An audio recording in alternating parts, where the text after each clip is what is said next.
There's Mrs. Kennedy, and the crowd yells, "And the President of the United States." The President is up to the fence now, shaking hands with people, the President and his wife. This is great for the people and makes the eggshells even thinner for the Secret Service, whose job it is to guard the man.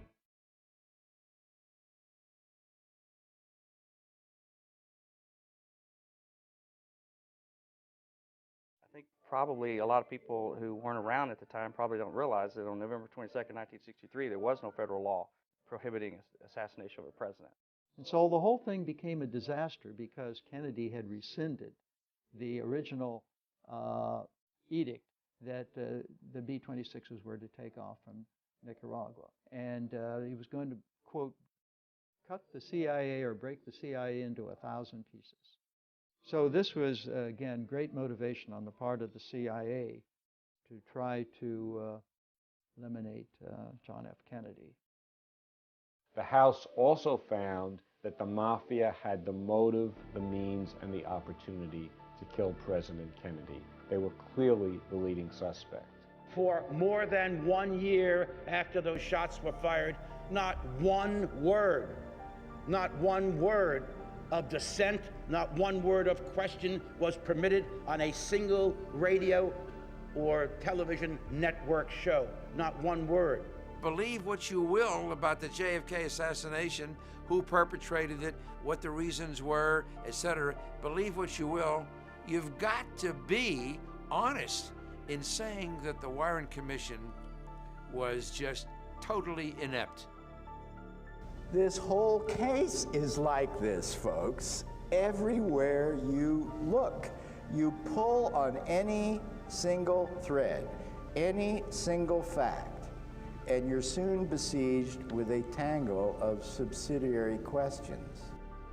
You can find features in the Zapruder film that substantiate the analysis I've been giving in frame 3, 13, 14, 15. Of course, you see Jack reacting by falling to the left and to the rear as though he had been hit by a shot from in front. Oh, I think it's a man that planned this murder weeks or months ago and has laid his plans carefully and carried them out and has planned at that time what he's going to tell the police that are questioning him at present. The question is not, can you get off 3 shots in 5.6 seconds or 8 seconds or any other number of seconds? The real question, and the one that they never ask, is can you get off those first 2 shots in 1.6 seconds? It appears as though something has happened in the motorcade route. Something, I repeat, has happened in the motorcade route. November 22nd, 1963. A date that is etched into the memories of most Americans. Dealey Plaza, Dallas, Texas. To report from City Hall. At 1:07 p.m., Oswald was pronounced dead at Parkland Hospital. Within an hour of Oswald's death, the Dallas police announced the case was closed.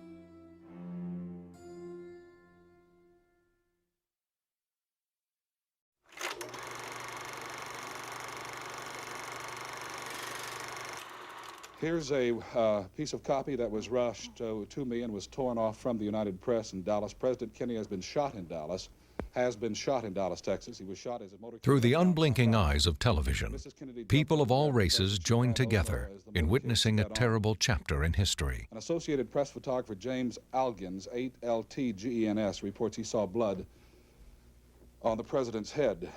The AP man said he heard 2 shots but thought someone was shooting fireworks until he saw the blood on the president. The Kennedy assassination was the first event in American history that we can call a collective experience. Millions across the nation mourn. Most Americans were not satisfied with the official position of Oswald as the lone killer. On November 29, 1963, 1 week after President Kennedy's murder, President Johnson issued Executive Order 11130 for the purpose of creating a presidential committee to investigate President Kennedy's assassination. Politically, it made sense for Lyndon Johnson and the government to put something together. However, in December of '63, J. Edgar Hoover and the FBI had put together their report on the assassination that they submitted to Johnson. And there was a lot of pressure from Hoover to President Johnson to just accept that report from the FBI and release it. But Johnson and his aides felt that they needed to come up with some independent, bipartisan committee, meaning the Warren Commission, to evaluate the evidence and look into it. Johnson personally chose 7 members to undertake a formal investigation into John F. Kennedy's death. The bipartisan Blue Ribbon panel was headed, reluctantly, by Chief Justice Earl Warren of the U.S. Supreme Court. Though he didn't want to take on the responsibility for the investigation, Johnson persuaded him to do it for the good of the country. As the Chief Justice told us, the President said there is unrest around the world. There are questions as to whether the Soviets might have been involved, whether the Cubans might have been involved, and it was a matter that the President urged the Chief Justice to undertake. And the Chief Justice told us, I said to the President, I can't do it because the case might come before the court and I have very heavy duties. And then, according to Chief Justice Warren, President Johnson said, if the Commander-in-Chief asked you to put on the uniform of your country in time of national emergency, would you decline? And Warren said at that point I couldn't say no, so I said yes, and he undertook the assignment. President Johnson told the nation that the Warren Commission would evaluate all the facts and circumstances surrounding the Kennedy assassination, and also the murder of alleged assassin Lee Harvey Oswald. The group would then report their findings and conclusions directly to the President. The commission was to be assisted by all branches of the federal government. Behind closed doors, they worked for 10 months, relying on the FBI and CIA to do their investigating. The Warren Commission report was presented on September 24, 1964. It was immediately backed by the press. This is a building that the witnesses said they had seen a man up there, and some with a rifle. And also we found some empty rifle shells on the 5th floor. So he would have been directly above us? Directly above us. Indications were that he had been there for some time. The summary of the findings were: President Kennedy was struck by 2 rifle shots fired from behind him. The shot striking President Kennedy came from the 6th floor window of the southeast corner of the Texas School Book Depository. Lee Harvey Oswald, a 24-year-old former Marine, owned the 6.5mm bolt-action, Italian-made, World War II surplus Mannlicher Carcano rifle that was used to fire the shots from the 6th floor window. Lee Harvey Oswald, shortly before the assassination, had access to and was present on the 6th floor of the Texas School Book Depository. Lee Harvey Oswald's other actions supported the conclusion that he, a lone nut gunman, assassinated President Kennedy. There is evidence that there is more to it than just Lee Harvey Oswald. And in fact, when you talk to the investigators, the ones who were involved in the original investigation in 1963, 1964, what you find is it wouldn't surprise them if someday it came out that Lee Harvey Oswald had some kind of assistance, whether it was a getaway car or he was going to meet somebody in some other city. That wouldn't surprise them. The problem is there just is no hard evidence that there was a conspiracy. So there's the difficult part, because there certainly is a lot of evidence indicating that Oswald really did do it. The question is, what did he do? The commission concluded that there was no evidence whatsoever that anyone else was involved, or that the assassination was the result of any conspiracy, either foreign or domestic. The commission's most detailed witness was Howard Brennan, who sat about 120 feet away from the 6th floor window. He was described as 5'6", 5'8", slight build, brown hair, having on a jacket, white shirt, and dark trousers.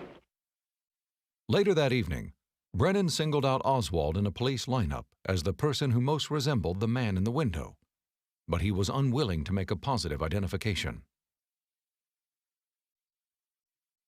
As the president was coming down from Houston Street making his turn, it was about halfway down there, I heard a shot. Then he slumped to the side like this. Then I heard another shot or two. I couldn't say what it was, one or two. And I saw his head practically open up, all blood and everything, and I kept on shooting. No one anticipated the film by an ordinary bystander, Abraham Zapruder, which showed the sequence of shots during the motorcade route. Just an amazing film, and as intriguing and as important as it is, the problem with the film is you can use it to prove most anything you want. That fatal shot to the president's head is clearly one bullet, but you can't tell when the other shots were fired. There's no specific movement or action or reaction in the film that tells you when the first shot was fired or the second shot. It was clearly crucial to investigators' understanding of what happened, but it also leaves other questions unanswered. After viewing the film, and to account for only one assassin, the commission needed to demonstrate how only 3 shots were fired from above and behind the limo. The first shot struck both Kennedy and Connally. In order to make that first bullet account for 7 wounds, 2 on Kennedy and 5 on Connally, Warren Commission Assistant Counsel Arlen Specter came up with the single bullet theory. Arlen Specter put together a hypothetical question which was as long as many paragraphs. Assuming the gunman was standing where Oswald was, basically, a certain distance away, and the bullet was going this fast, and the bullet didn't hit any bone on the way through, is it possible, is it at all possible, that the bullet could have exited from the throat and caused that wound? Actually, the question was even longer than that. So it was a very hypothetical, lengthy question. And under those very, very specific circumstances, the Dallas doctors said, yes, it was possible. And the 399 matched ballistically to that gun. The pristine bullet, when you look at it this way, it looks pretty good. When you look at it this way, it is anything but. Vice-like forces had to deform this end. It was used for 50 years routinely in Africa before the assassination for hunting elephants. Folks, if it can hunt an elephant, it can pass through 2 men, especially when the first passage doesn't hit anything, doesn't hit any bone. And that was the essential beginning of what I had at first said was the single bullet theory. And when ABC, on a re-examination, they came to the conclusion that it was the single bullet fact. That bullet came out of that Mannlicher Carcano rifle by all ballistic standards then and now. I don't know exactly how long he's been under question. It's been intermittent. It has not been continuous. The commission also concluded that Oswald lied to the police after his arrest. According to their research, Oswald had tried to assassinate Major General Edwin Walker on April 10, 1963.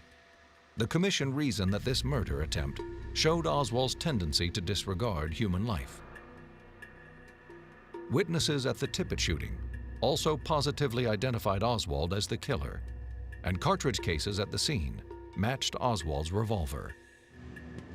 As a result of these findings, the commission concluded that 45 minutes after the president's assassination, Oswald killed Officer Tippit. The Tippit killing is a real mystery, and it's one of those unsolved portions of this case that has just a lot of questions about what really happened. The official record is that Lee Harvey Oswald shot the officer, took off his jacket and fled to the Texas Theater, where he went in without paying and got arrested there. Tippit was shot 4 times, 3 in the chest, once in the right temple. According to the commission, Oswald was responsible. This led to a massive response in force by dozens of police vehicles and many officers who, during their apprehension, called out, "Kill the president, will you?" When we came through the door with Oswald, they began taking their pictures, And in the issuing time that they were snapping pictures and talking, I saw this man come from the crowd, and at the time he emerged from this crowd of people, he was not more than 6 or 7 feet from me. And I dare say that had I known that he was going to be there, the swiftness with which it happened, I doubt if anyone could have prevented it. The commission also reasoned that Jack Ruby killed Oswald out of empathy for the slain president and his family. They found no evidence linking Oswald to Ruby. The commission concluded, as you know, that Ruby did not have anything to do with the assassination. The events at the Dallas police station were bizarre, to say the least. And you know his explanation that he wanted to be a hero. And you could draw your own conclusions as to the validity of it. When we were flying back to BWI the next day, Bill Herndon said to me that he thought Ruby was telling the truth when he said that he had no connection with Oswald and was not part of any conspiracy. Based on their findings, the members of the Warren Commission felt the case was closed. I think had there been a conspiracy, we would have come to light a long time ago. My experience is that nothing stays secret in our society. And somebody would have told about it a long time ago. Everything falls in place. The physical evidence is cemented into an impregnable wall. It remains highly unlikely that there's anything material left to be discovered. We are dealing, folks, in my opinion, with 40 years of failed speculation. It's enough. It is time to admit that there was no conspiracy and there never was any compelling evidence for it. The real story of the assassination: one misfit guy, a cheap but effective rifle, a good vantage point, and some luck. It's over. And it's inconceivable to many people that one nobody, one nutty person, Oswald, could single-handedly kill a president of such great stature. And I think that fits into our concepts of conspiracy theories. There's got to be a lot of people involved to hurt a hero.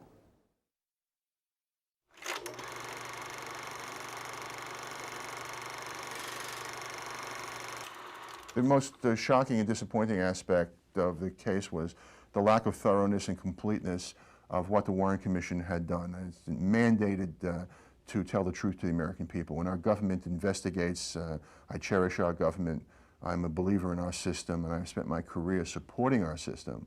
And as someone who served in the government, both as an assistant district attorney and as a mayor of a city and a city council, it's incumbent upon representatives of the people to tell the people the truth. And the Warren Commission didn't do that. And that to me is terribly regrettable.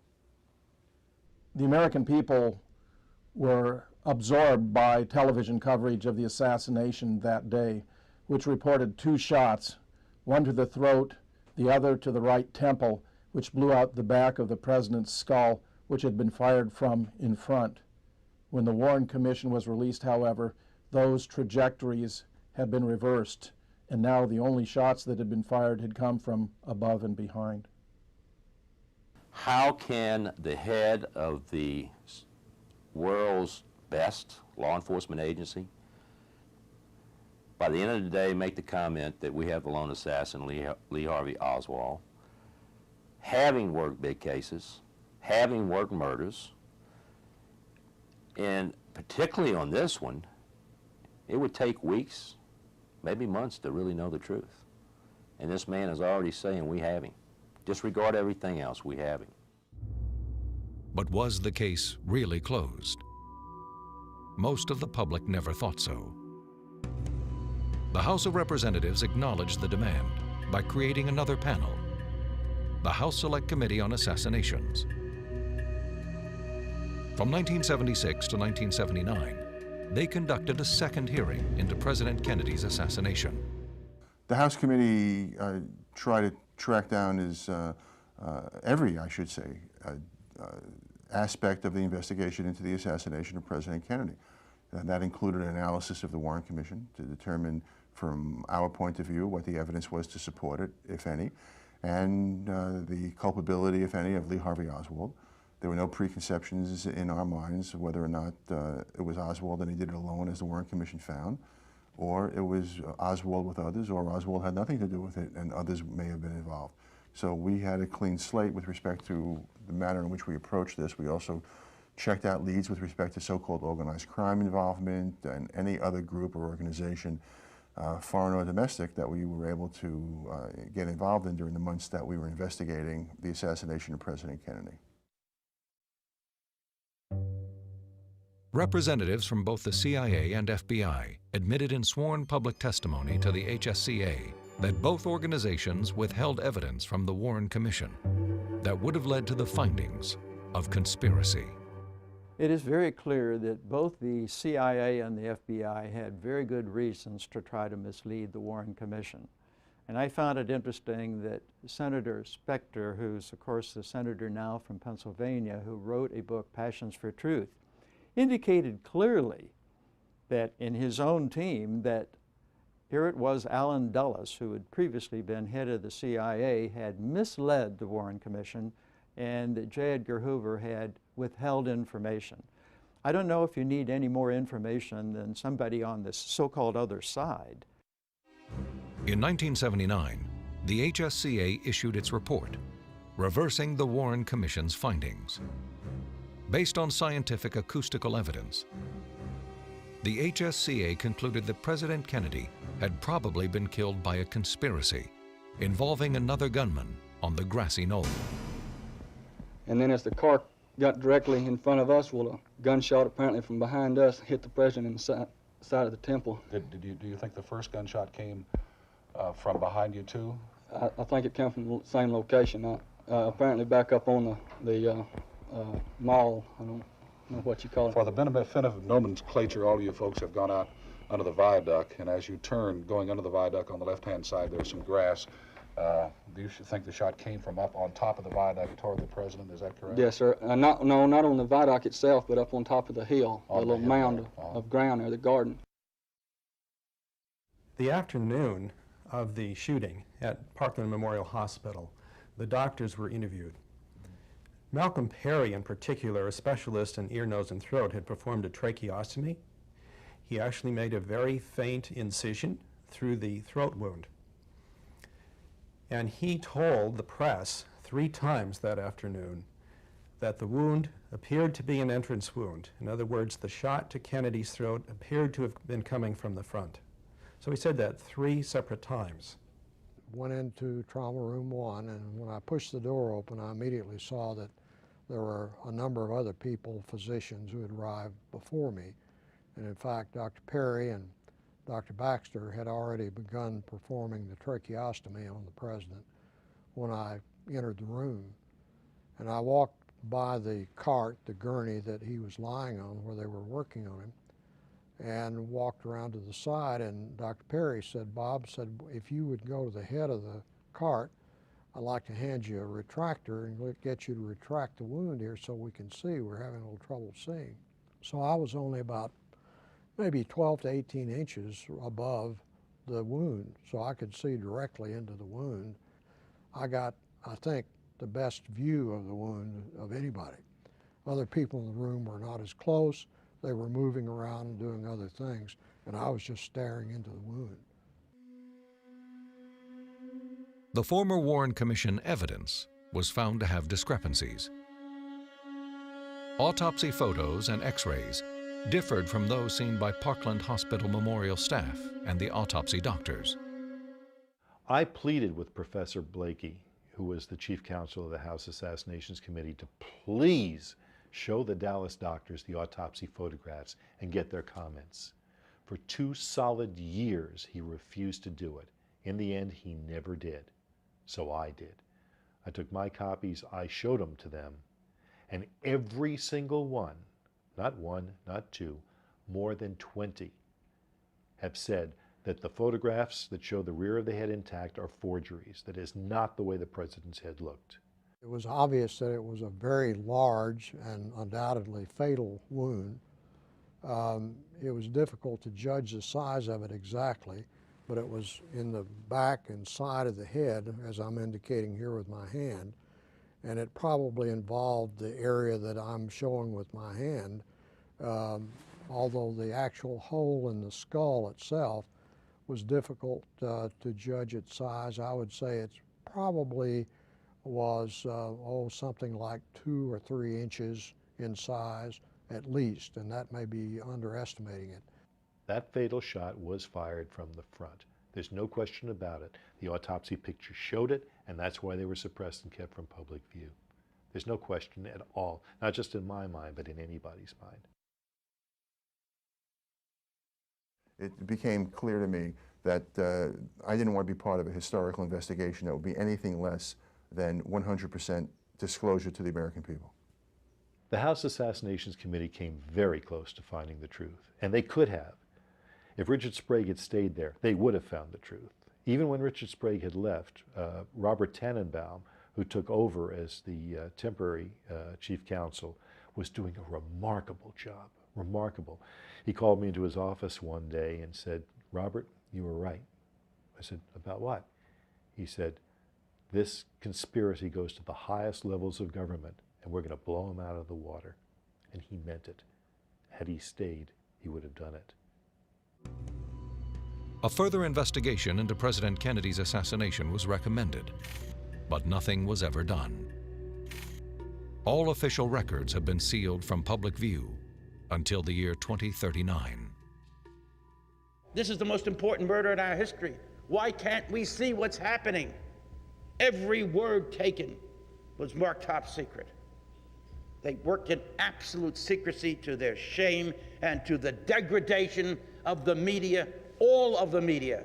Not one representative of a media outlet in America said, "There's something wrong with this." I wonder who, in fact, decides who reads unredacted documents. I never saw one document that in any way not only should never have been redacted, but in any way should have been preserved for the year 2080 or whatever. What kind of show is that? What are they afraid of? There are no sources and methods. This was a murder case. The only source and method we would have found out is who in fact killed the president. And that's what we were supposed to do. Despite the report of a probable conspiracy, the members of the Warren Commission stand by their original decision that President Kennedy's assassination was accomplished by a lone nut killer, Lee Harvey Oswald. It became the first time in history that two different official governmental reports existed, each contradicting the other. There is something that is so appalling and disgusting about this continuing acceptance of the Warren Commission as an entity. The fact of the matter is, believe what you will about the JFK assassination, who perpetrated it, what the reasons were, etc. Believe what you will. You've got to be honest in saying that the Warren Commission was just totally inept. As the vast majority of Americans believe, perhaps the answer lies in the beliefs supporting a conspiracy. Well, as I've said many times in the past, and it's just as true now as it ever was, it may be too late for justice in this case, but it's never too late for the truth.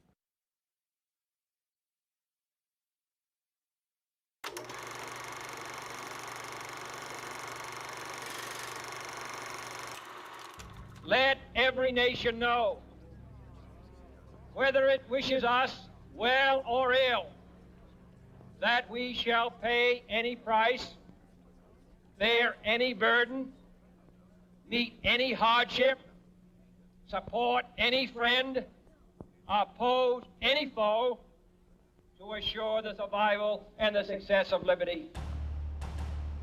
The CIA Mafia conspiracy, a theory suggesting that President John F. Kennedy was killed by operatives of the Central Intelligence Agency and the Mafia. Prior to JFK's inauguration, the CIA had entered into a secret contract with members of the Chicago crime syndicate. What you have to understand is that prior to November 22nd, 1963, the mob were in bed with CIA. Years before, they connected through a guy by the name of Robert Mayhew, who was a former, or let's say a retired FBI agent, that put the Chicago mob together with the CIA and came up with the operation to kill Castro. Through that relationship, the plans were made for the execution of the president on November 22nd, 1963. The CIA had already been successful in plotting to overthrow other foreign leaders in the 1950s. But, you know, it was loose cannon, to put it mildly, for the CIA to be able to do whatever they damn well pleased, and there's no question about the fact that they were directly involved with the assassination of heads of state.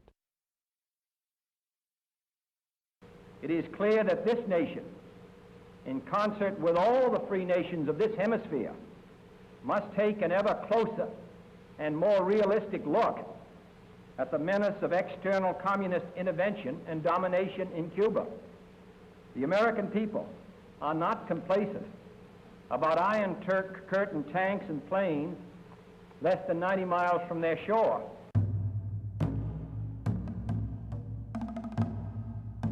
After the Bay of Pigs fiasco, President Kennedy then took all covert military actions away from the CIA.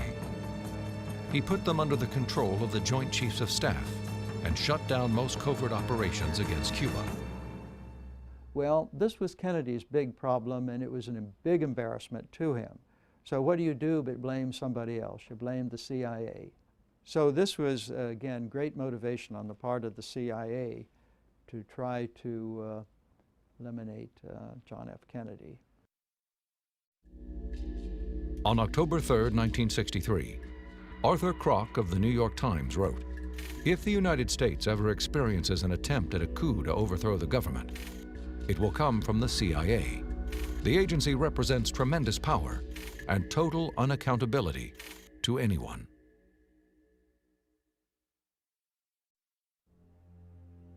President Kennedy was also intensely hated by FBI Director J. Edgar Hoover, who served as FBI Director since its inception.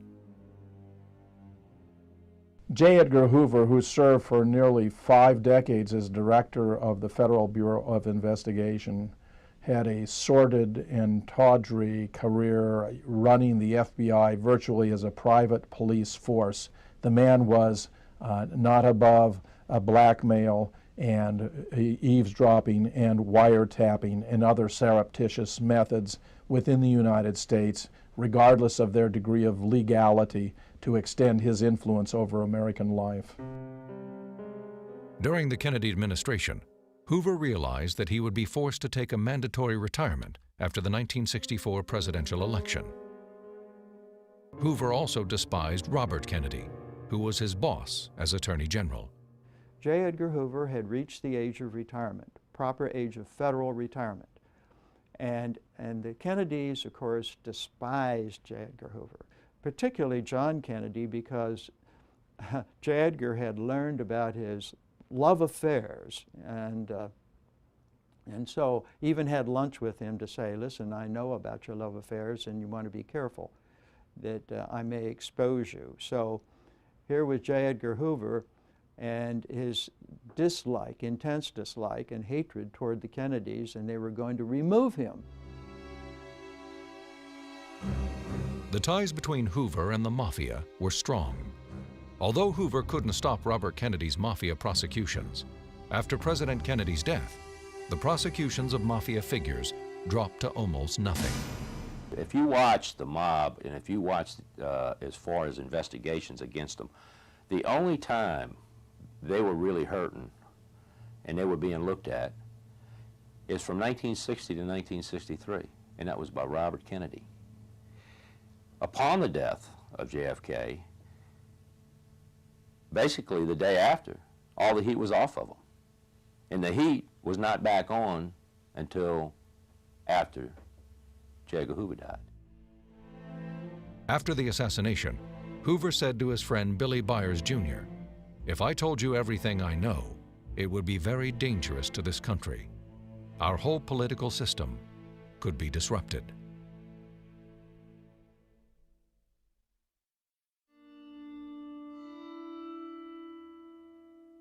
The alleged assassin, Lee Harvey Oswald, was presented as a lone nut, but actually had ties to the intelligence community.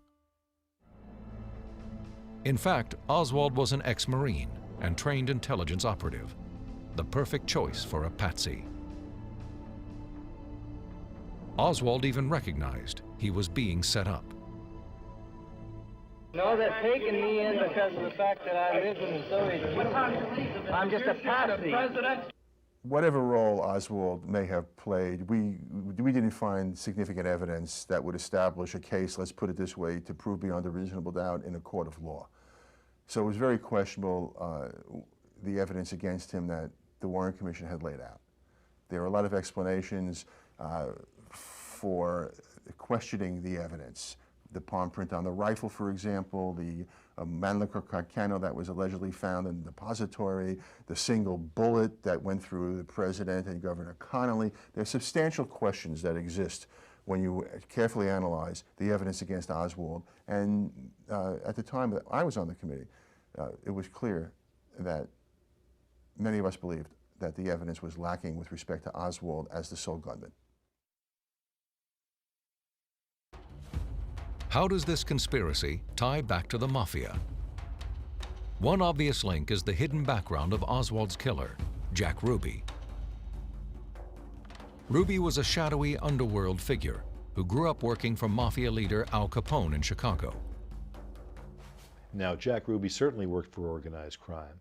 I mean, going back to the 1930s, he was arrested for the murder of a man named, or involvement in the murder of a man named Leon Cook, the secretary of the Garbage Handlers Union in Chicago. Well, he was held and eventually released, and very soon after that he left Chicago.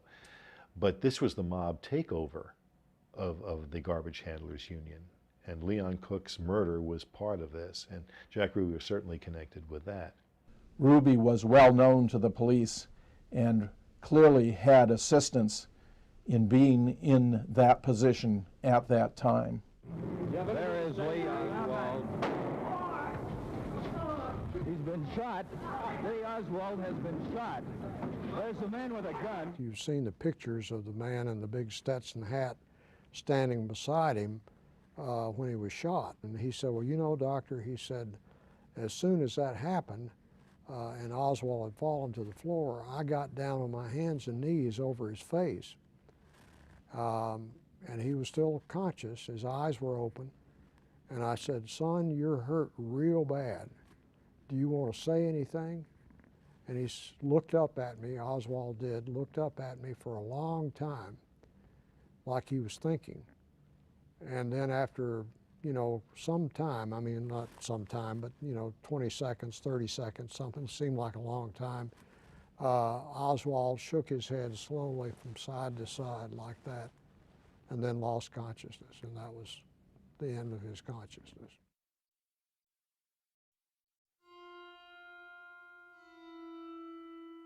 After he was convicted for the murder and sentenced to death, Ruby wanted to talk. The world will never know the true facts of what occurred, my motives. The people that had so much to gain and had such an ulterior motive for putting me in a position I'm in will never let the true facts come above board to the world. Now, these people are in very high positions, Jack? Yes. Then, hey, Jack, here's a chance to be a hero. Here's a chance to go down in history. You killed the horrible, evil monster who murdered this young, dynamic, popular president. You'll be a hero, Jack. Forget trial and execution. They'll give you parades and put wreaths on your head and around your neck. You'll be acquitted. They'll say that you were mentally, insane at the time. You just lost it for that moment. Don't worry, Jack. We'll get you the very best attorneys. You'll be out of there, and nobody will be a bigger hero in America than you. They had a perfect setup. Perfect. But Jack Ruby was anything but a little minor player. The Warren Commission said they could find absolutely no links between Jack Ruby and any member of organized crime. The House Assassinations Committee went to the extreme measure of just simply looking at his telephone records and found something like 52 calls in the month prior to the assassination to major mob figures all around the country. Jack Ruby did not act as a grieving U.S. citizen when he killed Lee Harvey Oswald. One of two things is the probable answer. Number one, either he was ordered by mob superiors to do it, and he did it without any chance of resisting this order he couldn't refuse, number one. Or number two, Jack Ruby had been involved in this from the very, very beginning, and Oswald somehow knew it and could have blown the whistle on Ruby. Now, if you were Ruby and you had been involved in the murder of the president, which would you rather take the chance with? Being accused of shooting the president or getting the guy who was accused of shooting the president? The answer is very simple. His easiest way out is to shoot Oswald and go for public sympathy. It's that simple. I think that in the field of organized crime, I think it's a very serious situation that's facing the country at the present time. I think a lot of steps can be taken in order to deal with the problem. I think it's gotten much more serious over the period of the last 10 years. Let's turn to the Mafia's passion to eliminate President Kennedy. They certainly had plenty of reasons for revenge. Losing millions of dollars through the closing of their Cuban businesses was bad enough. But there were other reasons, more personal ones. When Bobby, as Attorney General, ruthlessly cracked down on organized crime, whose very existence had been denied in the past by the director of the FBI, J. Edgar Hoover, the mob felt as though it had been betrayed. In the spring and summer of 1963, according to credible federal witnesses, 3 major mafia figures were all discussing plots to kill John and Robert Kennedy.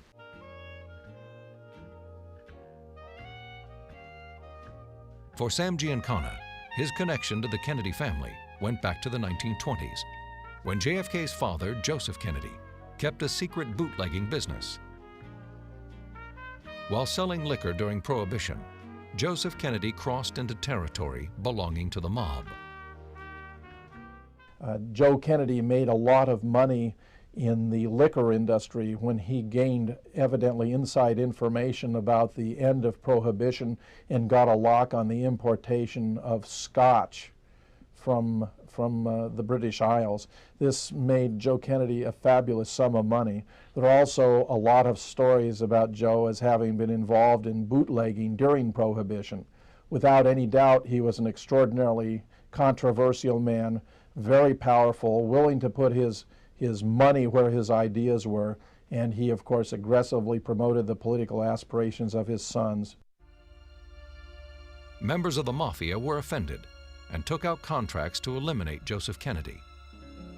As a favor to Joseph, Sam Giancana was instrumental in removing those contracts. Sam felt that Kennedy owed him a big favor.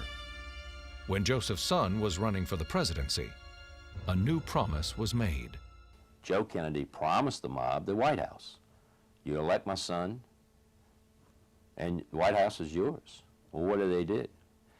They thought they elected his son because Illinois is the one that flipped it in West Virginia. Well, who flipped it in Illinois? None other but Chicago, and they felt like they got Kennedy elected. So when Bobby steps in, they felt betrayed. Giancana felt he had helped John Kennedy get elected through the workers' unions, which were controlled by the Illinois Mafia. In return, Giancana felt the Kennedy brothers would honor their father's promise. However, Attorney General Robert Kennedy increased Mafia crackdowns. The Top Hoodlum program targeted leaders like Sam Giancana of Chicago, whose life was made miserable with the continuous monitoring of his every move. what happened in 6 months is that when Sam Giancana got up to go to the bathroom, FBI agents went with him. And it was a lockstep arrangement which was so over the top that Sam Giancana got through in the legislature, as a matter of fact, that this must not ever occur again. It was removing his privacy rights. There were a lot of reasons why, of course, Sam Giancana wanted to eliminate Kennedy, but that started it. Is there any question in your mind that Mr. Goldblatt's is a communist, Mr. Hoffa? I don't know whether he is or not, but that isn't the question, and I'm not dealing with Khrushchev. I'm dealing with Goldblatt, and I agree with Goldblatt like our Secretary Herter deals with Khrushchev. Jimmy Hoffa, head of the Teamsters Union, also found himself pitted against the Kennedys. Although there might be some question about Mr. Bridges, there is absolutely no question about Mr. Goldblatt. Don't you say that I'm a communist, or even affiliated with one. You've said that enough around this country, and I want the American press to know that I resent the fact that there is any inference that I'm a communist, that I'm associated with or controlled by communists, and don't use this as a sounding board for headlines for that purpose. Hoffa never forgot Kennedy's public criticism and carried a grudge.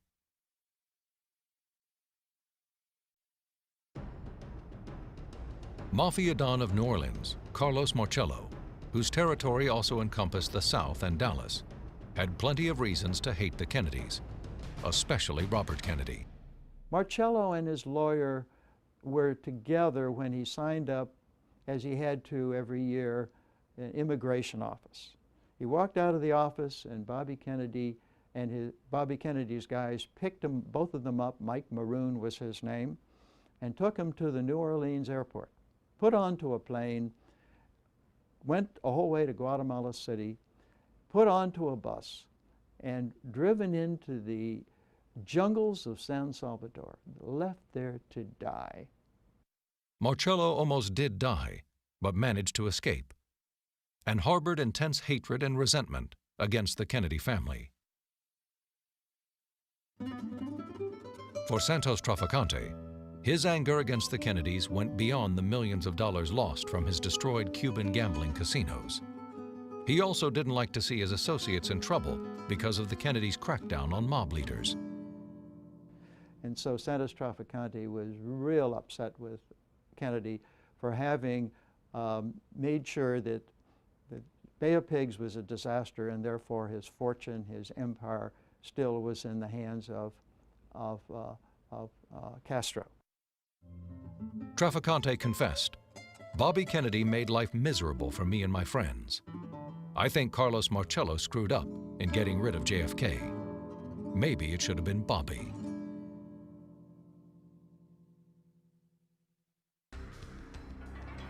In recent released evidence, retired CIA agents reported that a plot to kill President Kennedy was being planned. An abort team, of which Oswald was undoubtedly one, was supposed to stop the killing. Obviously, it didn't work. There is probable cause here to go beyond the evidence that is gathered. There is reason for a reasonable person to believe further in-depth investigation is required, and that this investigation is required not only to answer the question that are in millions of the minds of the American people to this very day. What happened? The impression that I was under at that time, we were flying a team into Dallas to abort the assassination. And John Rosselli was on board that flight, as well as a couple other Cubans and people that were connected with organized crime in New Orleans. I said, how come Johnny's not going to be a shooter? He said, well, he doesn't want to go against the orders of the CIA. He said, what he wants to call off. He said, he flew in here as an abort team. He said, they flew a plane here specially with him on it to tell us to call it off. We had been told that an incident was going to be created which could be laid at the door of the pro-Castro Cubans. The word attempted assassination was never used.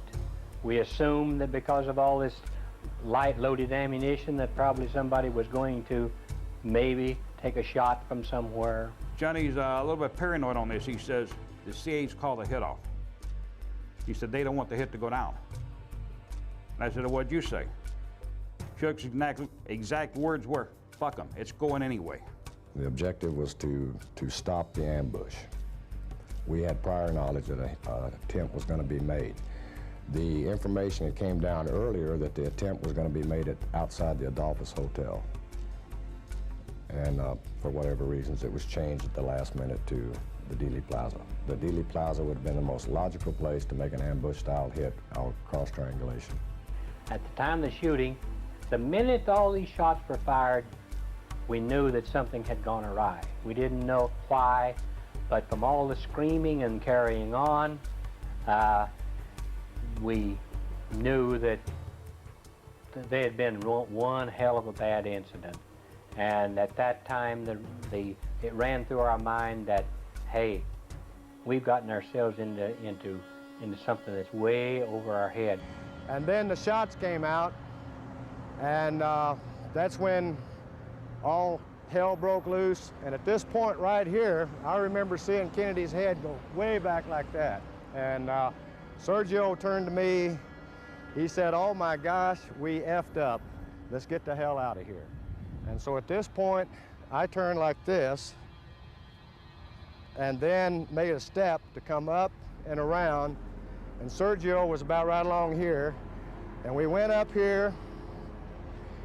There was a gentleman down here in a parked car, a truck. As we got to about this area, he hollered something to Sergio. Sergio was maybe a little bit down. He says, it looks real bad. And that might have been something how that story about the conspiracy being called off at the last minute may have been something that led Lee Harvey Oswald to walk into the situation he was in as a patsy. Right. You know, to be there that day when maybe he wasn't going to be there if the assassination was going forward and other things. And probably led to him leaving the school book depository like he did. I think that the original plot was that he was going to be killed there in the school book depository, and he wasn't going to get out and go to Oak Cliff or to the Texas Theater. I always felt a sympathy for Oswald, and I just don't feel it's right that he would be, or his children should be stuck with that stigmatism. That's all. At the time Kennedy died, a certain spirit, a certain essence of what it means to be an American passed with him and has left an impression on the psyche of the American people that exists to this very day.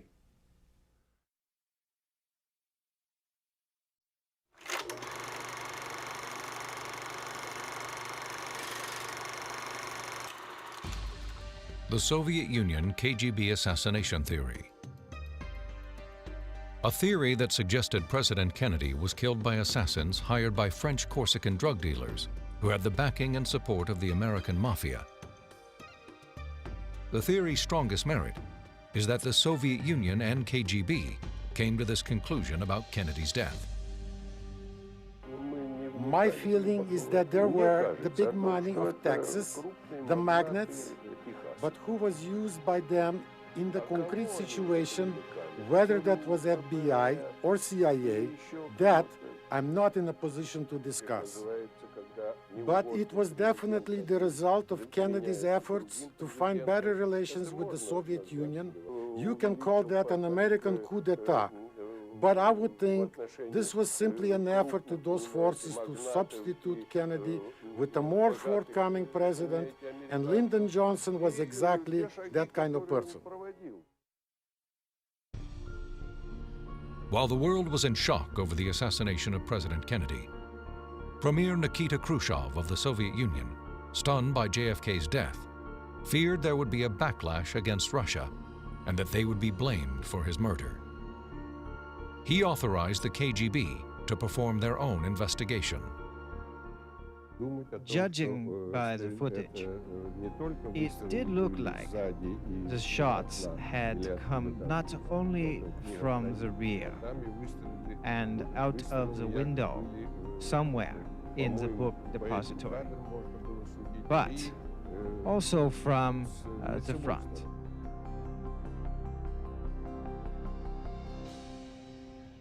Well, in my opinion, the first impression that it was a very well-planned assassination in which participated more than one people.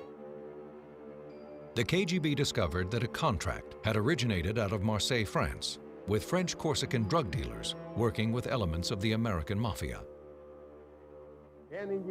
Kennedy was shot by a professional assassin hired by French and Vietnamese agents. Our group found that the Corsicans hired French hitman Michel Mertz, sometimes known as Jean-René Soutre, to carry out the assassination with the cooperation of the American Mafia bosses. It should be noted that the KGB performed their investigation and came to a conclusion about the assassination well before the Warren Commission issued their findings.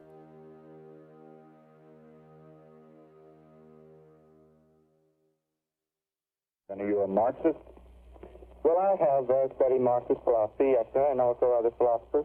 But are you a Marxist? I think you did admit on an earlier radio interview that you consider yourself a Marxist. Well, I would very definitely say that I am a Marxist. That is correct. But that does not mean, however, I'm a communist.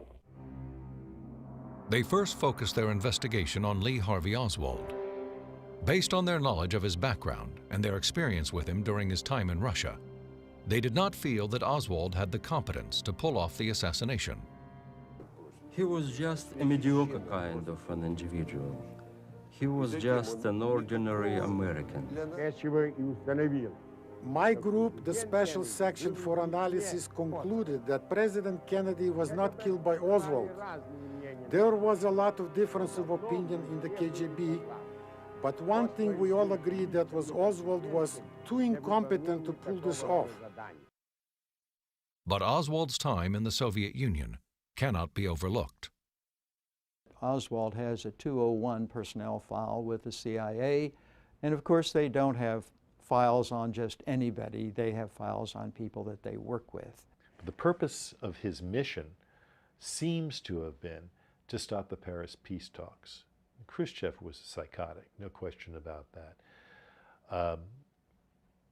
Oswald goes over there, gives the Soviets the information about the U-2 spy flights, gets Francis Gary Powers shot down.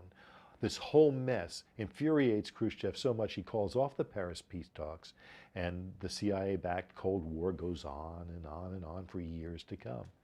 That seems definitely to have been what the situation was, and that was Oswald's mission and why he was sent there.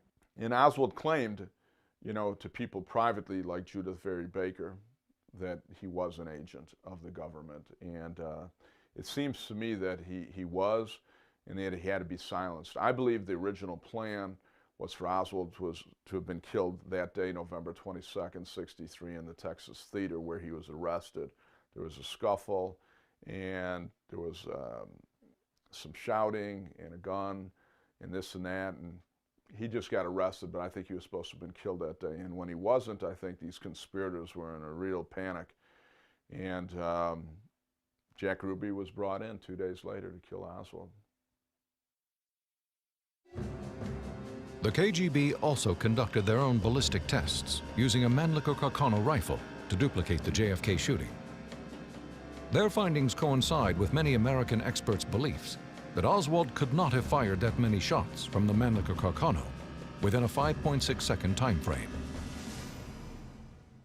Professional marksmen of the highest caliber were unable to replicate Oswald's result, and in my judgment, he would have been unable to perform that feat even with the world's best weapon. The question is not, can you get off 3 shots in 5.6 seconds or 8 seconds or any other number of seconds? The real question, and the one that they never ask, is can you get off those first 2 shots in 1.6 seconds? The acoustics tape, their sound recordings of the shots, and the Zapruder film both show exactly, completely matching 1.6 seconds apart. The FBI, the military, the House Assassinations Committee, every group that's ever investigated this has found that the minimum, the very fastest minimum time to fire that weapon twice without even taking time to aim is 2.3 seconds. What does this mean? 2 shots were fired from behind, too close together to come from that weapon. In 1963, America was involved in Vietnam as advisors and provided military aid and equipment to South Vietnam, headed by President Ngo Dinh Diem. When a CIA-backed coup of the regime resulted in the death of Diem and his brother Ngo Nhu, the flow of heroin was slowed, affecting the lucrative drug trafficking, and it angered the Mafia bosses in Asia and the US. Although Kennedy backed the coup, he didn't intend for Diem to be killed. As a result, President Kennedy became their prime target.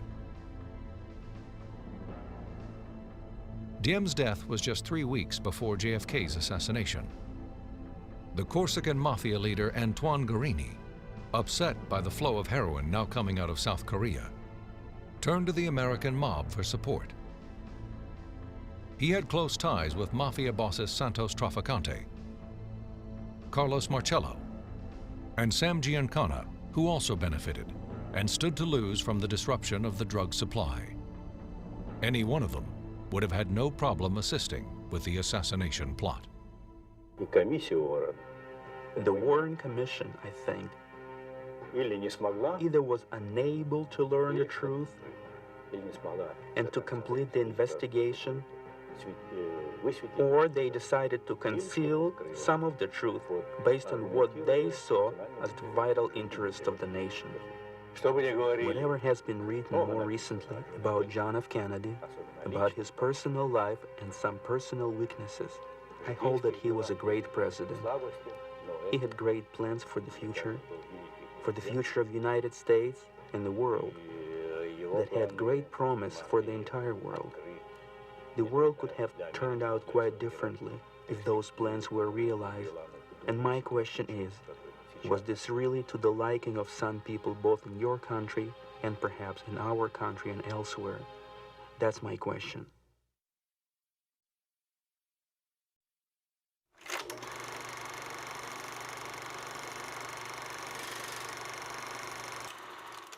Over 60,000 documents and records were withheld from the American people on the grounds of national security.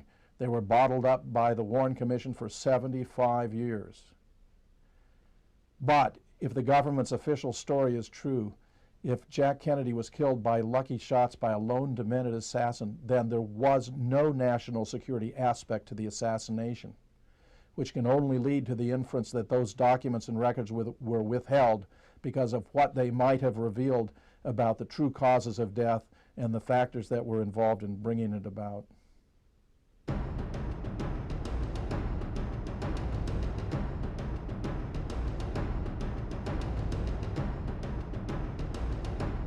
The Mafia, a theory suggesting that President Kennedy was killed by Mafia hitmen. Throughout the 1950s and early 60s, the Mafia's relationship with the CIA had allowed them to be incorporated with coups and assassination plots around the world. The Mafia was extremely powerful during the time of the assassination. They ran police departments, cities, state. They were, their network of corruption went to the highest levels. And I think it's pertinent to note that J. Edgar Hoover himself had very suspicious direct ties with organized crime. I mean, this is well-documented, accepted history that Hoover met with New York Mafia boss Frank Costello several times, right, around the years of the assassination. So they had penetrated the head of the FBI, and that obviously had serious consequences for how the investigation was conducted. This relationship with the CIA provided easy resources for the Mafia to organize potential teams of assassins to help carry out their own agendas. It's really difficult for an American to think this and to say it, but there was a period in our history when you couldn't tell where the CIA ended and the Mafia began. The CIA utilized the Mafia in assassinations that the CIA planned. The Mafia was originally working with the CIA to try and eliminate Fidel Castro under the program called Operation Mongoose. Well, Operation Mongoose was the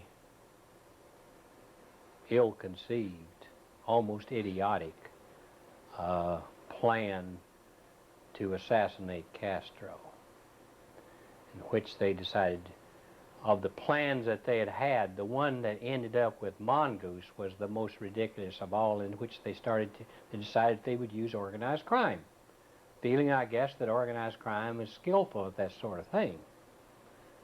They may be certain types of assassination they're good at, but other types they're not.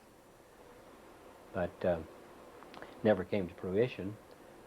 I think that organized crime entered into it simply because they wanted to get a little leverage on the CIA.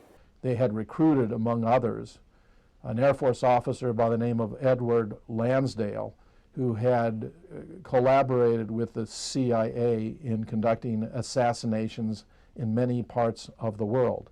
In any case, these repeated efforts to kill Castro were unsuccessful, and there's strong reason to believe that one of these teams was actually used in Dealey Plaza to take out Jack Kennedy under the supervision of the same man, Edward Lansdale, they had recruited to take out Castro.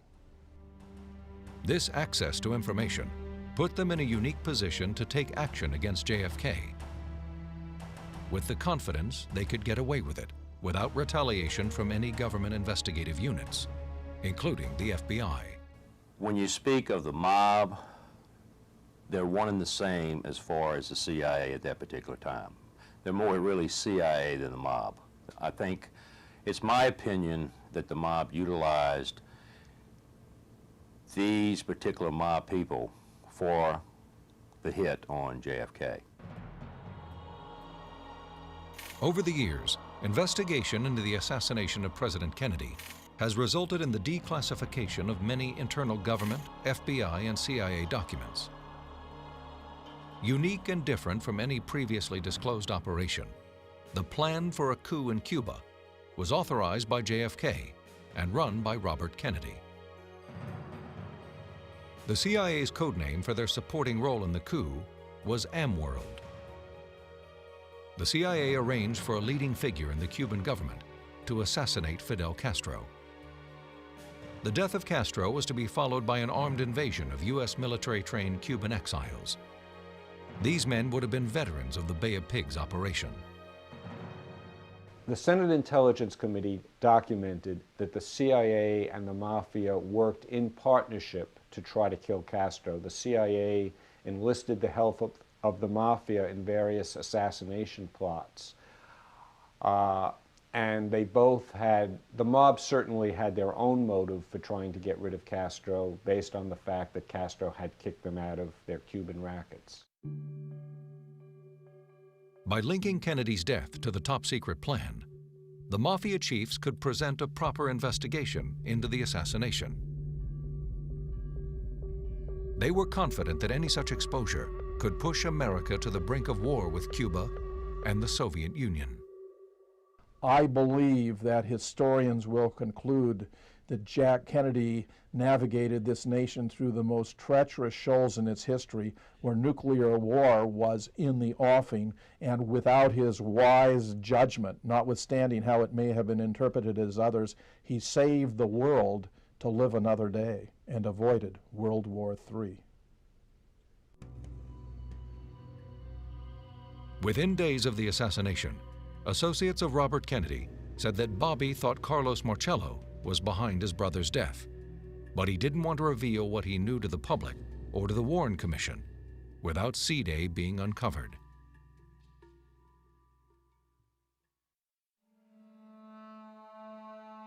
The role the Mafia may have played in JFK's assassination clearly had affected the fate of Lee Harvey Oswald. Lee Harvey Oswald has a very, very long intelligence background, going back to, officially anyway, to the time when he was in the Marine Corps. He was sent to Atsugi Air Base. He had a higher security clearance than his own commanding officer, which is extremely odd. When I wrote my book, The Search for Lee Harvey Oswald, which is his biography, the hardest time I had was dealing with his military background, because he always appears to be in more than one place at the same time. Sometimes thousands of miles apart, but the same guy, the same Marine private, the same number, the same Social Security number, everything, but parallel careers, identically at the same time. In some of that period of time, he's in the Marines, but he's also a civilian and being paid as a civilian in other places. There's whole gaps within his military career. He becomes deactivated, then he comes back to Dallas, gets a job 5 weeks before the assassination in the Texas School Book Depository. The motorcade route is changed to go by the depository building. Bingo, Oswald's blamed for the crime, the rest is history. It's classic. So it shows you this thing, this entire matter was programmed. I don't need to get paranoid and become an incredible conspiratorialist, as our Warren Commission defenders like to call us in a derogatory, denigrating fashion. Just stand back. Anybody who knows a little bit about the law, about investigation of criminal cases and so on, anybody with basic intelligence in America knows that this is not the way that things should be done, and anybody who would think a little bit about the case for one moment would say that it would not have been possible, simply from the standpoint of accumulation of evidence and the collection of knowledge vis-a-vis the entire case, to have permitted them to say within a few hours that they had solved the case. Anybody would know that. I came into contact with a man by the name of Joe West in 1992, who was a private investigator in Houston, Texas. I read an article in the local newspaper here discussing the assassination of President Kennedy and his basic theory on what happened. And in this article, he mentioned two individuals by the name of Chuck Nicoletti and John Roselli. And this piqued my interest enough for me to call this particular individual. At which time, I told him about the comment of James Files and made the statement to the effect that if the American people really knew what happened, they wouldn't be able to handle it. To know what teams were present there, it's really hard to know. There's been allegations of Mafia teams. There's a gentleman at the time of this filming named James Files, who's in prison, who claims to have been the Grassy Knoll shooter, and that he was working for the Chicago mob, in particular Sam Giancana and Tony Accardo, who were the head of the Chicago mob. Same time, he claims to have had affiliations with David Atlee Phillips and the CIA, and that he was working for both of these people. Is he telling the truth? We really don't know. He could have been. To reinforce the Mafia hitman theory, witness the confession from former Mafia associate James Files. Files states that he was in Dallas on the day of the assassination with Mafia leaders Roselli and Nicoletti. Additionally, he claims to have been the shooter on the Grassy Knoll. Motorcade come down, I believe that's Main Street there, come down on Houston, turn back around on the Elm there, and come down that little side drive there. Oh, when it come down and made its first right, that's when I brought the weapon up. And then I'm over the fence, and as they come down, made the turn on down there, that's when I started focusing through the scope and following the car. I've got this sign there for the Simmons Freeway that is fixing to come into my field of fire. At this point, either I shoot or I can put it in a suitcase and leave, one or the other. I took the shot. After the shot, I knelt down, put my weapon back, put the fireball back into the case, the gun case, closed it back up, and And as I stood back up to walk away, I looked over the fence, and at this point I saw Jackie Kennedy crawling out on the back end of the car. And what she picked up, I figured she had to be picking up a piece of John F. Kennedy. But I think a lot of people might say you can't see nothing through a scope. But I'm going to tell you something. When you see something burst, his head like a watermelon, you're going to see pieces of stuff flying in different directions. People are going to be splattered by it. Joe S. died. He passed away, never knowing that I was one of two shooters there in Dealey Plaza that day. Joe S. never knew I was on the grassy knoll. But I believe files, and I am a person that has been involved with medicine with some accurate kind of data, namely electroencephalography and epileptology, and so I live a life of skill and precision and accuracy, and I have to, doing what I do. And so I believe 100% of what file says. I do, and I feel 100% that he was the man that really shot the shot that really killed Kennedy. There was a photograph taken by Mary Moorman, a bystander from the south side of Elm Street. Mrs. Moorman took this black and white Polaroid photograph at the exact moment of the fatal shot to the president's head. What it shows has been a matter of debate for years and years. It shows what may be 2 to 3 people on the grassy knoll firing or potentially firing shots. We're talking about a man who was standing 8 feet to the west of the corner of the stockade fence, and he's blocking our view to the sky. What's the irony there? The irony is that the acoustics evidence, that the independent blind test of the sound recordings of the shots show that a man would be at exactly that spot during the shooting. When the scientists gave their testimony about that, they had not seen the photograph. They didn't know he was there in the photograph. This is the man who killed the president.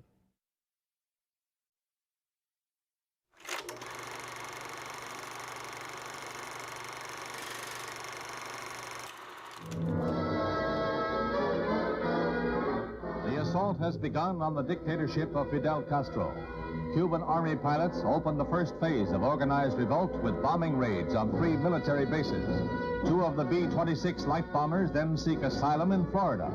On the heels of the air raids, landings were effected by rebels at several places on the Cuban coast, and the rebellion against the red-tinged dictator was on. To understand the John F. Kennedy assassination, you have to understand Cuba. And that's not to say Castro or the Cubans did it, but that I believe the Cuban connection in this whole case is the key to understanding what happened. The CIA anti-Castro Cuban conspiracy. The theory that renegade agents from the CIA and anti-Castro Cubans could have worked together in carrying out the murder of John F. Kennedy. When Kennedy did the deal with Castro following the Cuban Missile Crisis, where we agreed, or the United States agreed, that we would not continue our attempts to overthrow Castro. I think that as far as the Cuban exiles in the United States that were working with the Mafia and the CIA, that was what led them to just turn around these assassination teams they already had trained and ready to go to use against President Kennedy, sad to say.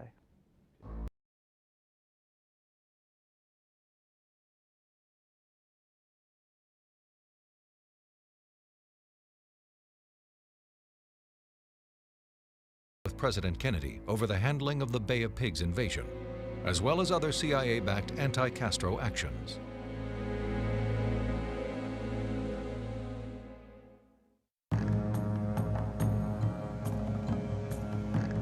During the Bay of Pigs invasion, Kennedy realized the political backlash that would result if he endorsed Nicaragua's air support to back up the anti-Castro Cubans.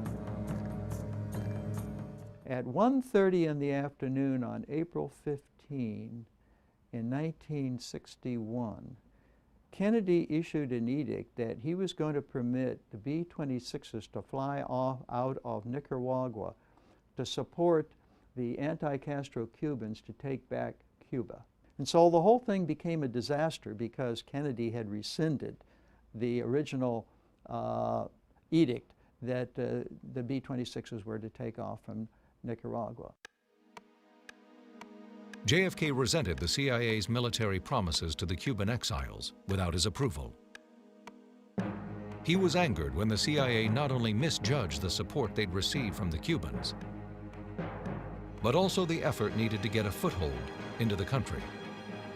I am convinced that the plan was a bait and switch, that everyone knew the operation had no chance of success, but it was going to place the young, inexperienced president in the difficult position of allowing the United States to be embarrassed by its failure or by sending in the United States Marines. He wisely chose not to send in the Marines, but it was an embarrassing feat. He was also unaware that Cuba's secret agents had infiltrated the CIA. They leaked information to the Cuban government that an attack was being planned. The invasion went forward only because the CIA assured Jack that there would be a popular uprising to overthrow Castro, and that these forces would almost certainly meet only light resistance, and if they encountered difficulties, they would disappear into the mountains to conduct guerrilla warfare. However, they were actually landed in a swamp. Castro had obtained information. The Soviets had secured at least a week in advance as to the date of the invasion, which everyone knew except for the commander-in-chief. The forces had not been trained in guerrilla warfare, and Castro handily rounded them up forthwith. The invasion was an abject failure, grossly embarrassing the young President of the United States. Without the backup by air, 114 Cuban exiles were killed, and 1,189 were captured and tortured.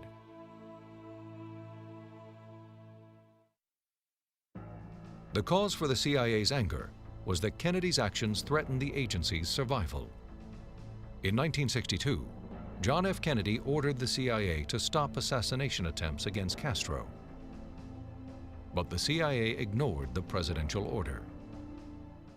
First of all, the CIA had no known budget, meaning it was unlimited, many billions of dollars. Nobody seemed to have any knowledge of how much was ever spent and how much was ever given to them, but it was open book for them.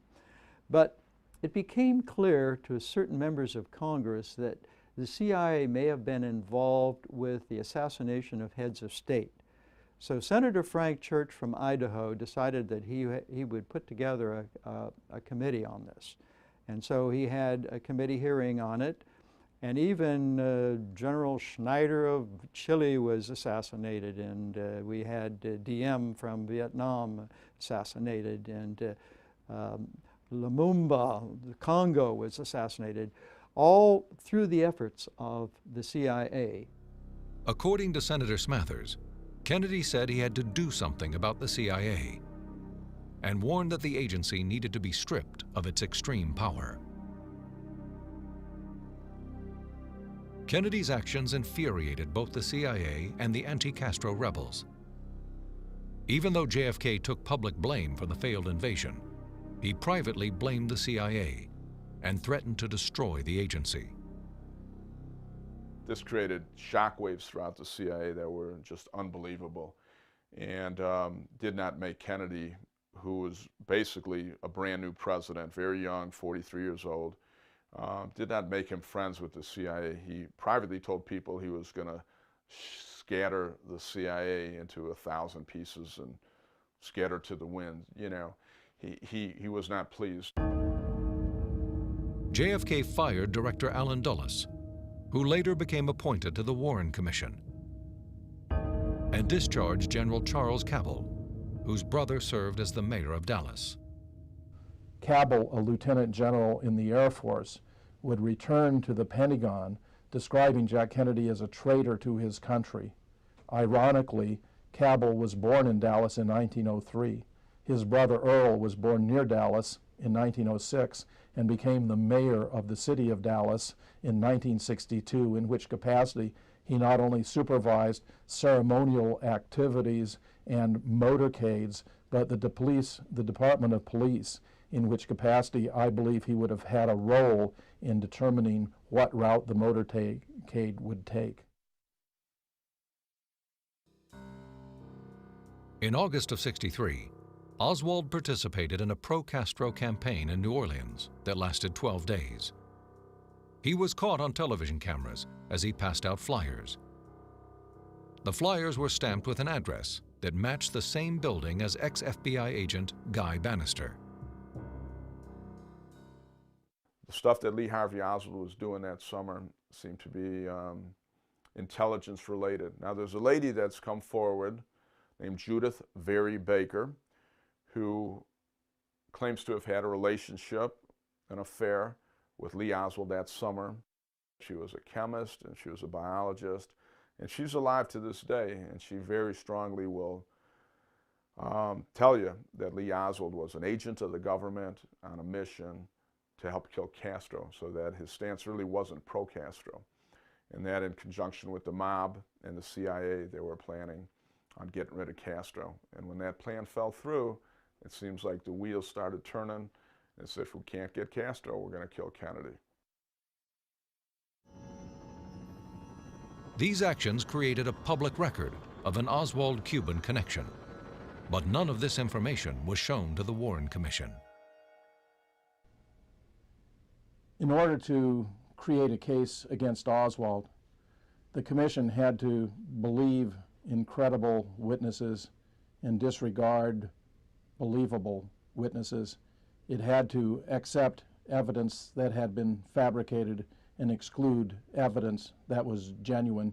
The Warren Commission, unfortunately, did not fully investigate this case. Even President Ford, who was one of the commissioners, indicated that they should have involved themselves with the anti-Castro Cuban connection, which is a significant connection to the case, in that anti-Castro Cubans had a deep and abiding hatred for President Kennedy, regrettably, because of the whole Bay of Pigs fiasco that occurred, and they blamed President Kennedy for not giving air support to that invasion that was planned before President Kennedy took office. There were a lot of connections of, we found out from our investigation, of Lee Harvey Oswald involved with anti-Castro Cubans, and CIA personnel involved with Lee Harvey Oswald and anti-Castro Cubans. So that was a very, very important area to look into. At the time I left the committee, that was probably the most productive area of our investigation. And that doesn't mean that I'm saying that the CIA was involved with the assassination. It simply means that that should have been probed. President Ford has so indicated, and that was just one area, a major area, a significant area, that the Warren Commission didn't do its job properly, and it didn't really report to the American people honestly. And that, of course, to me, was a big negative about what the Warren Commission has done. By 1963, relations between the U.S. and Cuba were improving. Some anti-Castro forces regained faith in Kennedy after his conciliatory actions. But rogue elements remained embittered. In September 1963, Castro publicly warned the U.S. about American leaders not being safe if they thought they could kill him. Without doubt, the course of history was altered by the death of JFK. The principal reason for taking him out appears to have been to put in place the policies of Lyndon Johnson in lieu of those of John Kennedy, apart from the motive of revenge or retribution on the part of anti-Castro Cubans who believed they had been betrayed. President Kennedy took several more steps to upset the status quo. He shut down exile activities staged from the U.S. and made secretive overtures of peace to Castro. These actions, combined with the pent-up anger over the failed Bay of Pigs operation and the failure to invade during the Cuban Missile Crisis, further enraged members of the CIA, as well as anti-Castro Cubans.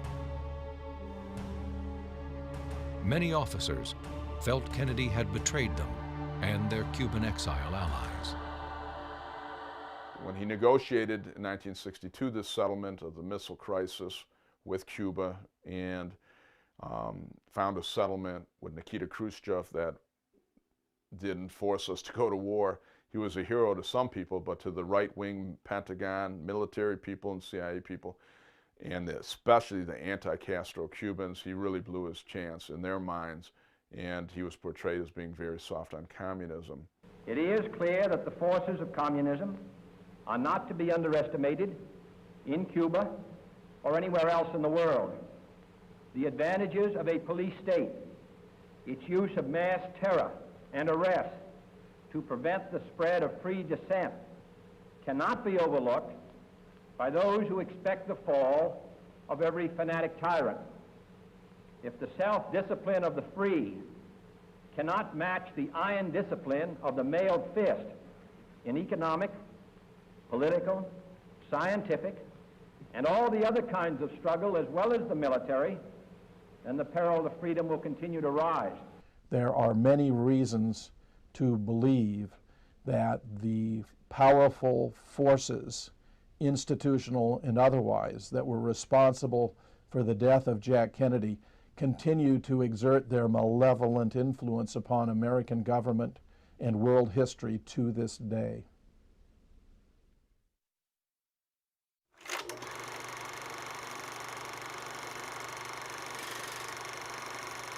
One witness says he definitely was shot, that he was hit twice, that he saw the president slump in his seat. As I say, this is not confirmed at this time. From where I am, the police have two witnesses. They are bringing them in now. I'm in the Texas School Book Depository building. They're bringing some witnesses in now. We will try to learn further and relay word to this station. Why is it so important? It's so important because if it happened 40 years ago, it could still be happening today. Having worked people for my career, I know people. One lie leads to another. If you lied about it then, you got to lie about it 10 years later to cover up the lie that you said 10 years before, so it's a constant lie. Texas still has an unsolved murder case. In my personal opinion, that the Attorney General for the state of Texas should immediately empower a grand jury, giving them full authority to investigate a murder case and basically cover the leads, gather the evidence. If people need to be charged, charge them. And basically what I'm telling you is let the chips fly where they may. If there's evidence to show that there was a conspiracy, even if there was a conspiracy, forget the government cover-up, the American people need to know. It's part of their history. It's part of being an American. This man was killed in front of God and everybody. It was a public execution, and they need to know. And beside that, don't you think John F. Kennedy needs to know? Wouldn't you want to know if somebody put a bullet in your head?